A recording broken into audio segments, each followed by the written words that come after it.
Plus souple et moins engageant, le Pacs rassure les couples et représente une part importante des unions. Mais pour quelle protection ?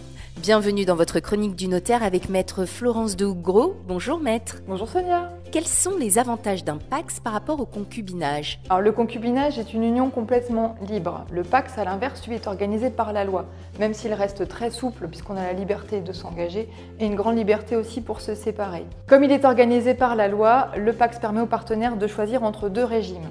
Le régime de la séparation de biens qui permet à chacun d'être propriétaire de ce sur quoi il a mis son nom, et le régime de l'indivision qui au contraire prévoit que tous les biens acquis pendant le Pacs, que ce soit par l'un ou par les deux, appartiennent à chacun pour moitié.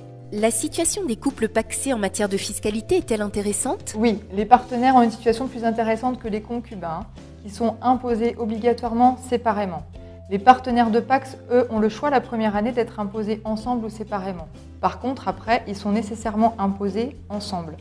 Ce qui est généralement plus intéressant puisque la note globale pour chacun sera inférieure.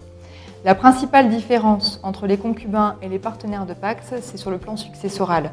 L'impôt de succession est très lourd pour les concubins qui sont considérés comme des étrangers par l'administration fiscale et qui sont du coup taxés à 60% au-delà de 1 594 €.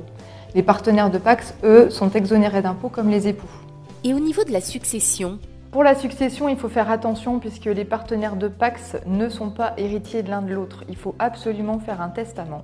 Chacun le sien et ce testament est forcément un document séparé. Il ne peut pas être compris dans le Pacs. Ensuite, tout dépend de la situation des partenaires. S'ils n'ont pas d'enfants, ils sont entièrement libres de ce qu'ils écrivent, donc ils peuvent tous laisser. Par contre, s'ils ont des enfants, il faut faire attention puisqu'il faut tenir compte de la part de réserve des enfants, c'est-à-dire la part minimum à laquelle ils ont droit dans la succession, dont on ne peut pas les priver quand on est partenaire pacsé. Enfin, il y a une dernière chose à laquelle il faut faire attention quand on se paxe, c'est que le Pacs étant une union comme le mariage, elle fait perdre parfois le bénéfice de la pension de réversion quand les partenaires sont retraités.